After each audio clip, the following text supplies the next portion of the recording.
I want to close the books on an old project for a couple of reasons. So today I'm working on an old project. I barely started on this project and then bailed out of it because this is the blower unit for my Ariens zero-turn mower. Alright, so I just picked up another zero-turn mower, and so I decided I want to sell this one. So I'm going to bail out of this one, which actually I put the new head gasket in this. This thing's running and working perfectly. I don't want to just try and sell it this way. I want to put the bagging attachment back on with the blower unit. So if I fix all that up and then clean this thing, I can put it online for sale and blow it down the road. And where I last left off on this was that I had found out that this is kind of like a clamshell style bearing carrier. And this bearing right here is seized. So I need to replace this bearing. The problem is the way this is put together is kind of funky. So I was able to get most of the screws out of this, but there was a couple that I couldn't get out. And the reason why is because what basically holds this cover on is this type of a Torx style screw, okay, from the back side on the inside here. And then self-locking nuts on the top. Well, of course, when you loosen up the nuts, the head wants to turn, so you've got to be able to get on the inside there. The way this is made, it's a real pain in the butt. See this cover right here? It's not a cover at all. It's actually just a metal shield to protect the plastic housing from rubbing and hitting rocks or anything. So if you take this shield, if you take this metal shield off, it's just plastic under here. Now, you could cut a hole in here, I guess, but I wouldn't recommend that. You can get to a lot of what you need to get to from this side. A lot of that debris you see in there is because I had this thing stored outside under the canoe, and the mice decided to set up shop in there and make a house.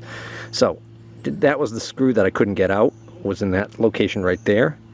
This is what's left of it now because I used an extra long drill bit and I drilled out the head.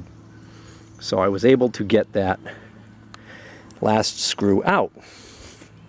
So the weird thing is, there is some sort of a funky deal here with the way this is supported on this side. So there must be another bearing on the inside here that's completely failed. But in order for me to take this assembly out, okay, I have to be able to pull this bearing off. If I pull the bearing off, then I can slide the back side of this carrier off and this cover off. But I'm still not going to be able to get that whole impeller assembly out because this pulley is on here. So it seems to me like I got to take this pulley off. I see a set screw in there. Well, I'll tell you, with the rust and everything, that's going to be... This is going to be a trick. Well, that's just my luck. I snapped off the end of this Allen wrench in that Allen screw, in that set screw. This one came out, but this one, it's the end snapped off. So that was a mistake on my part. I shouldn't have used, this is one of those ball end, was one of those ball end style. And that weak point where that little ball transitions to the shank, that's right where it snapped. So if I had probably not used this style, I might not have had this happen. Now my problem is I've got this hardened steel chunk stuck in there. I tried pulling it out with a magnet, that didn't work, so it's probably really just stuck in there. And it's very hard for me to get a drill bit down in here to see if I can drill that out, even if I want to, because this space in here is so small, and then of course the housing is in the way, causes interference right here. So I'm going to try and pull this bearing off the end of this shaft on this end, because then I can at least take this cover off, and maybe the impeller will move that way further, because right now what's keeping this from going in that way any further, I think, is this cover. And then I can maybe increase the space between here and here. So it's more and more clear to me that the way you're supposed to take this apart is to take that pulley off first, and then everything's supposed to come out in this direction. One of the ways I know that is because there's barely enough clearance to get a bearing puller on here. As luck would have it, because that other bearing is completely failed, I'm able to pull this out just far enough to get this bearing puller on. My larger bearing puller, which has a lot more power, has a big hex head on it, so I can put my impact driver on it and really put some force on this. That doesn't have jaws that will fit in this little space, so I have to use this one, and I think I better put some heat to this. Luckily, there's no plastic behind this. This is all open, and this is metal, so I should be able to get this pretty hot without damaging the plastic housing. I forgot there's still some dead debris and leaves in there. I probably should wet that down. Well, the battery died on the camera, so what you missed was that I continued to heat that up and put force on it until the puller slipped off, and I realized now it actually ended up bending. This finger right here is bent out, so that's how much force I was putting on that thing, and it wasn't budging. I wasn't able to get it red hot.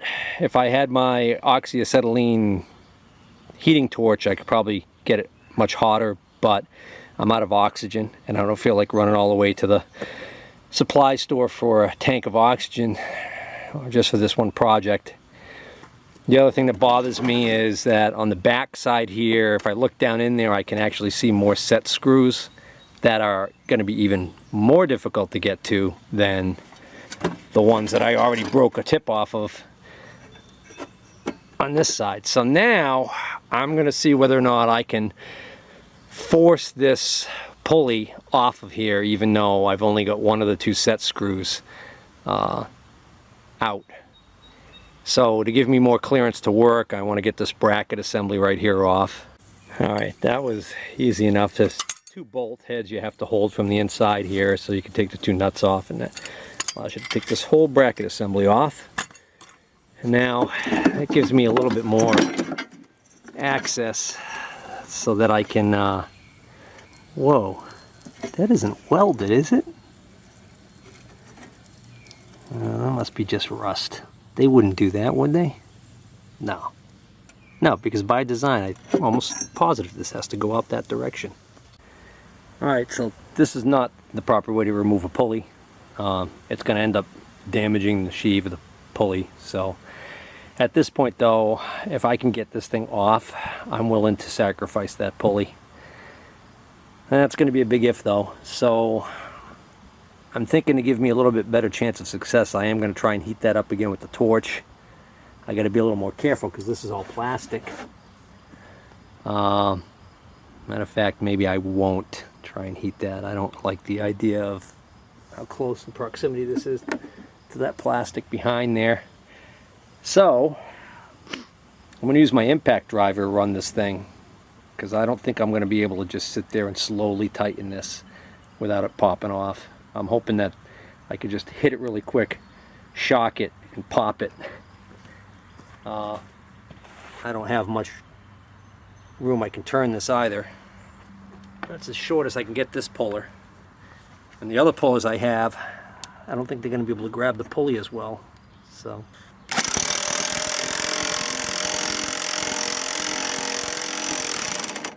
crushing the pulley as I expected.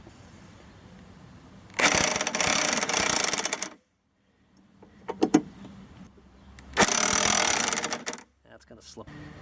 This is wedged in here against the plastic. That's the only thing that's keeping it from popping off right now. Huh.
Now you can see why this had to be taken apart. This bearing is completely gone.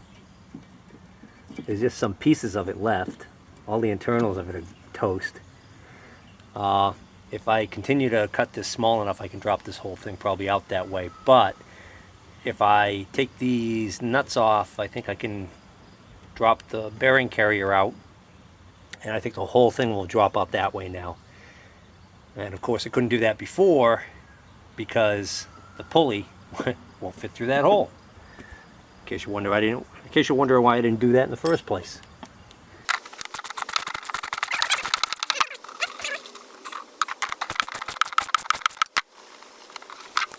I got a washer on this one.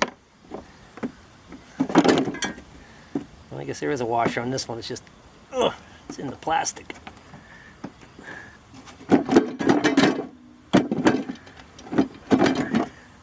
Oh, that's one of the carriage head bolts that holds that in. Oh, there we go.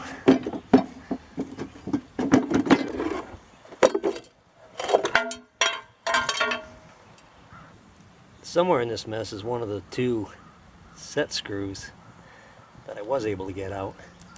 Fell in. This looks like the outer seal of the outer shield of the bearing that failed. So I can just break that off out of the way. So this is the two halves of the bearing carrier. Kind of hard to tell because it's so rusted. That actually splits in half, and that's what allows you to take that bearing out of this carrier. All that's left of the bearing now is the outer race. All the balls are long gone. If I cut this a little more, I could take this off, but it really doesn't matter at this point. What I need to do is I need to try and get that broken off tip of the Allen wrench out of there, and then see whether or not I can get that out, that set screw, that grub screw out. If I can get that grub screw out, maybe I can get this right here. Well, I'll tell you, this must come off this shaft, otherwise why would they have two grub screws there?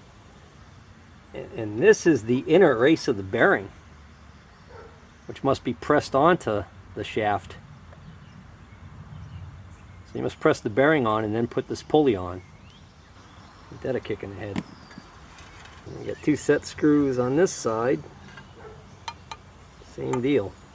I wonder if there's any chance that I can get those set screws out. Well, I was out of frame, I guess, but all you need to know is that, yes, I was able to do it. I was able to actually get both of these grub screws to break free. What I don't get right now is what the purpose of those grub screws is, because to me it appears like this bearing is pressed onto the shaft. Well, I guess I could put the puller back on this. I don't think I can get it with this one. No way I get the clearance for that one.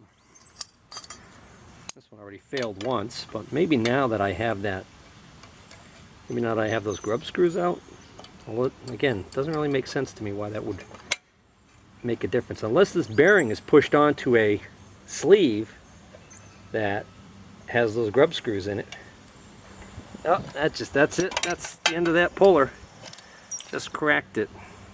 Metal was already fatigued from bending it. That's done. That's over.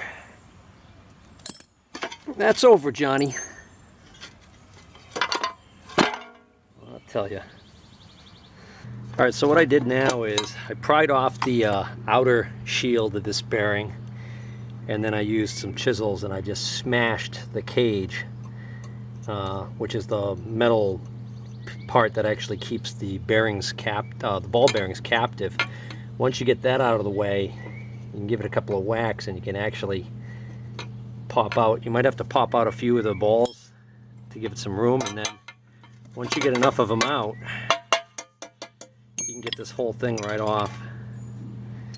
So obviously the bearing is junk anyways, but what that does now is that lets me get this out of the way and get this out of the way. Here's the rest of that cage from the ball bearing. Here's the shield from the other side of the bearing. So all of these parts here are just from the the bearings, so we don't care about those. Okay, so I've been working on this for a while now, and I've learned some things. Turns out that I was able to get that grub screw that was seized in there out. I was able to heat it up extra hot and work some penetrating oil in there, and then put some vice grips on and grab the outside of it just enough so I could get it to turn and get that out of there. So that takes care of that problem. But then I was looking at this and I was like trying to figure out what the heck's going on here, because there's almost like a hub here, and then this is the inner race of the bearing, and I don't see a separation. So it turns out I went online and looked, and this bearing is sold as an assembly. This is one piece right here. So it's the inner race is clamped to the shaft that goes through this impeller via these grub screws. And then, well, the bearing just sits in that bearing carrier. And unfortunately, it's sold in assembly as an assembly. It comes with these two, these two halves, the bearing with the strange piece attached, all as one thing. And they're about 40 bucks a piece, and I need two of them. It's about 80 bucks. And then the sheave that I destroyed, that pulley, this pulley here, is another, I think I found one on eBay a little bit cheaper for about 35 bucks shipped. So I'm really starting to question whether or not I want to even bother with this thing, because it's I know I've come this far, but now I've got to sink like 100 bucks worth of parts into this. And actually, on that bracket that I took off, one of those sheaves doesn't feel so great either. I'm just wondering why the heck they made this so unusual, such an unusual. I wonder if there's a generic part that could replace that. Well, turns out this type of bearing is actually pretty common. It's known as a insert bearing with stamp pressed steel 2-bolt flange, because the flange is actually, you can use the old flange and just buy the insert bearing, and it's got a set screw, and you just need one with a 3/4 inch for a 3/4 inch shaft, which is what this is. So just as an example, found these on eBay, and they're $10.41 a piece plus $7 shipping, but the seller says that it's going to be $7 shipping for two. So it'll be $21 plus, it'd be 28 bucks for the two of them if I buy these. So that's less than what one original Ariens one would cost me. I noticed that assembly that I was contemplating buying, that it used a part number of SB204-12 for the replacement bearing. So if you want to reuse those stamped metal mounts, you can. So I plugged that in, and I came up with a couple of options here. And then I looked at the dimensions of the bearing race that I took out, and of course it's 3/4 inch. I know it's the shaft size, but the OD on it is just over 1.850, which happens to be 47 millimeter, and that's what they're saying these are. And these are $7.89 a piece with free shipping, and actually I can get two for $7.50 each. So I'm going to buy two of these for 15 bucks, and I'll be in like Flint. Alright, so I ordered up the pulley that I need and the two replacement bearings, and I just removed this idler, because this idler is completely junk. It's pretty much seized up, and it went right here. So this one actually seems okay. Still sounds alright. I'll leave that one alone. I don't want this job to nickel and dime me to death. After all, I am not holding on to this lawnmower. I'm going to be selling it, so. But I don't want it to fail right away either.